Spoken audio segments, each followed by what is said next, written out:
నమస్తే, welcome to Telugu one cinema. This is Divyashree. ఒక హీరోతో అనుకున్న కథ మరో హీరో దగ్గరకు వెళ్ళడం సహజం. ఇటీవల టాలీవుడ్లో ఇలాంటివి ఎక్కువగా చూస్తున్నాం. పెద్ద కథను బుచ్చిబాబు మొదట ఎన్టీఆర్తో చేయాలనుకున్నాడు, కానీ ఇప్పుడు రామ్ చరణ్తో చేస్తున్నాడు.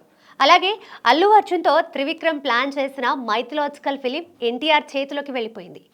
ఇక ఇప్పుడు మరో సినిమా విషయంలో కూడా ఇదే జరిగిందని తెలుస్తోంది.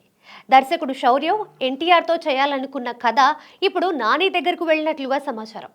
నాని హీరోగా నటించిన హాయ్ నాన్నతో దర్శకుడిగా పరిచయం అయ్యాడు శౌర్యం.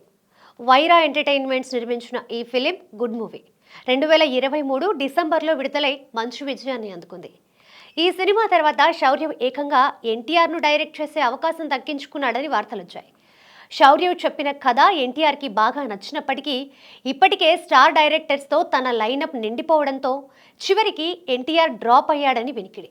అయితే తాజాగా ఈ ప్రాజెక్ట్లోకి నాని ఎంట్రీ ఇచ్చినట్లు ప్రచారం జరుగుతోంది. హాయ్ నాన్న తర్వాత నాని శౌర్యం కాంబినేషన్లో రానున్న ఈ సినిమాని వైరా ఎంటర్టైన్మెంట్స్ నిర్మించనుందట. ఇదొక ఎమోషనల్ యాక్షన్ ఎంటర్టైనర్ అని, దీనిని 2 భాగాలుగా తెరకెక్కించనున్నారని తెలుస్తోంది. స్క్రిప్ట్ దశలోనే 2 భాగాలుగా చేయాలని నిర్ణయించారని, ఇది రెగ్యులర్ యాక్షన్ ఎంటర్టైనర్లకు భిన్నంగా ఉంటుందని అంటున్నారు.